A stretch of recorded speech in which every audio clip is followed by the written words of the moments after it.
Sir, we can start. Right. So this one was a summit, a meeting for S20. S20 stands for Science 20, which is a part of G20, as we know. So Science 20 is very important, and it is driven by the scientific academies. Introduce yourself and then. You're right. Sir, I'm Ashutosh Sharma, co-chair of Science 20, which I pointed out is part of G20. I'm also president, Indian National Science Academy, because S20 is driven by the science academies of G20 member states. So this time it's Indian Science Academy that leads the effort. I'm also professor at IIT Kanpur and a former secretary heading Department of Science and Technology in the Government of India. Now, so this Science 20 is very critical because it gives many inputs to the policymakers about how science and technology can be used for development. The overarching theme for Science 20 was disruptive, transformative science for sustainable development. So why do we need transformative science and for sustainable development? Because business as usual science, the way we do science, that may not be able to solve or address effectively all our problems of the future. And these major problems are sustainability, sustainable development, climate change, environment, rise of thinking machines, health for everybody, and connecting our science to our society. So we have been debating about three major themes. One of them is universal holistic health. Universal health means that we want to reach health service to every last person on the globe, of course, including India. So that to reach every person with health and providing health and health services, as well as holistic. Holistic means not just health taken care in hospital, but health well-being that we all cultivate. And it's not only well-being for humans, for us, because if you do not have well-being of soil, you don't have well-being of environment, if you don't have well-being of animals and plants and everything else, then we cannot have well-being in the long run. So holistic health means to have health for everyone and in a all-around manner. So universal holistic health. Second thing that we looked at is clean energy for greener future. We need energy for everything, and energy by producing by something other. If we don't pollute environment, then we can reduce the impact of climate change. The third most important title, the theme, is connecting science to society, culture, and heritage. So these were the three major themes, and so far we have had five different. This was the fifth meeting of S20. So that these different meetings, they debated different themes, but this is the concluding meeting. So summit meeting in which you produce a communique, that communique which is agreed upon by all the member states of G20. So this was a very worthwhile meeting because this is really the conclusion of this entire process, which was driven for many, many months and worked on very hard. And of course that this meeting, the ambience and the delegates were very happy with the ambience and everything. So they were very fruitful discussions. Now in these fruitful discussions, some of the points that we may note as an outcome. Of course everybody affirmed the importance of these themes for the entire globe. As to, we have holistic health, we have greener energy, clean energy, and also how do we bring science to society. Now let's say, looking at connecting science to heritage and culture. One of the very important things that was agreed upon is to have a platform, let's say a digital platform. It will also become immersive because you have technology like augmented reality, virtual reality, and so on.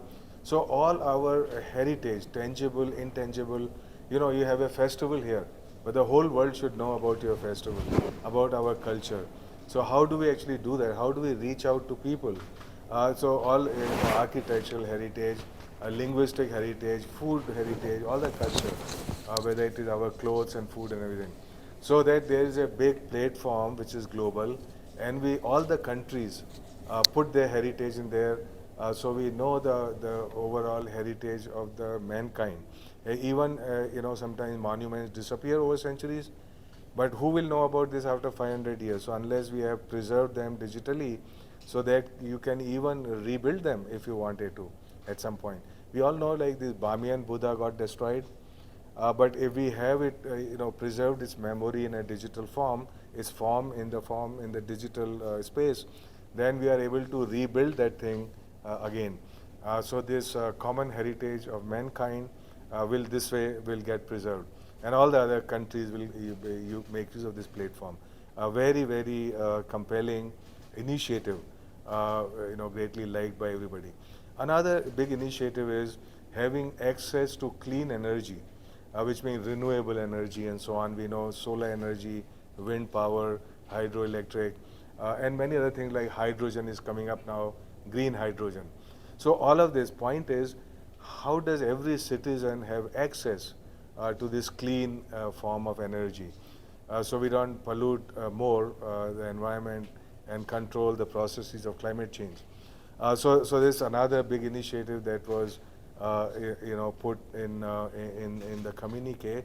Um, then of course that there are is many new technologies like artificial intelligence, machine learning, and using all of these cyber, physical, digital technologies, that we are able to deliver health services, even the remote areas, to the last person who otherwise we may not be able to reach. So these are some of the highlights of the meeting that happened yesterday and concluded today, with participation of about 35 foreign delegates from these many countries, the state, G20 states, and about 65 or more Indian delegates. They all come from all big, well-known institutions of science, technology, like IITs, etc. And then, of course, the Department of Science and Technology, the Government of India, Ministry of External Affairs, all of us together, and together with Indian Institute of Science at Bangalore, as well as Indian National Science Academy. So a whole lot of participation of so many different stakeholders of science in order to bring in greater insights into how science would operate for us, together with all the delegates that come from G20 countries. Like I pointed out, these are all the great scientists of their country. They are members of their science academies. So just to conclude, that this very fruitful discussion, in particular how to tie in science with society and heritage and culture. Right, so I give the floor to Mr. Nagaraja from Ministry of External Affairs.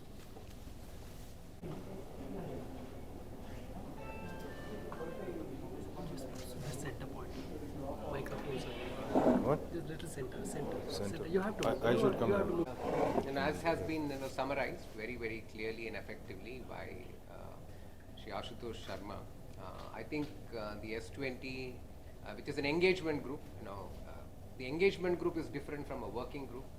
The engagement group is primarily a grouping of academics, researchers, think tanks, civil society, the private sector, whereas the working group is more of government to government.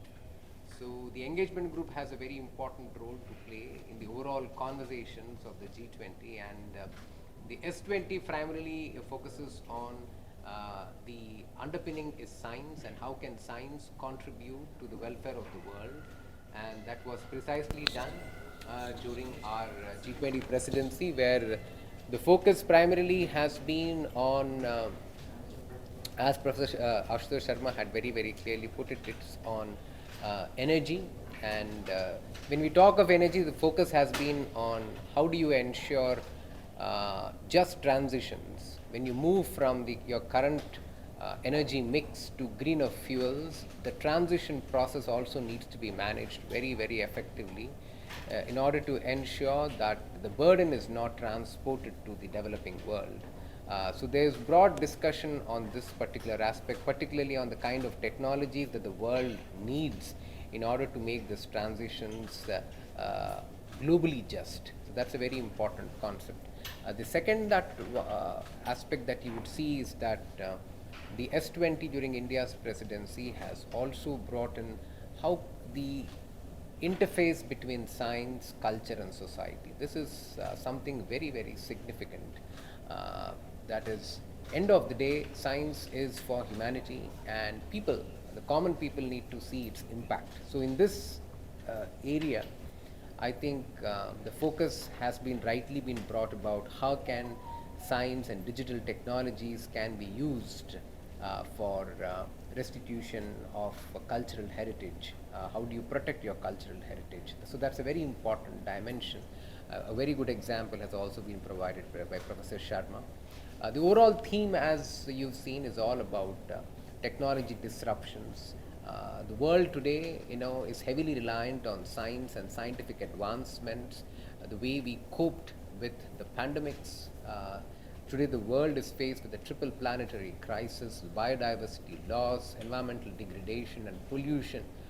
What are the solutions that we look forward to? So, the S20 as a grouping, as a platform, plays a very, very significant role, and we need to understand that in these very complex times, the S20 as a grouping offers a voice of moderation, and we are very, very happy that all the G20 countries were able to reach consensus on all the thematic issues.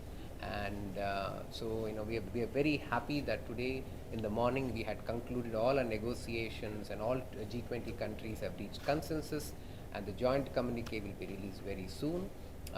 With that, I think we will be bringing out a press release so that all of you can have the finer details, the granular details of what was discussed at the various meetings. And just to put it, I think we ended on a very happy note, and I would like to thank the entire team, the core team of the S20, led by the co-chair, Mr. Ashutosh Sharma. The Department of Science and Technology was very, very closely involved with the overall discussions, as well as the Secretariat, which is the Indian Institute of Science, which played a very important role. Thank you so very much.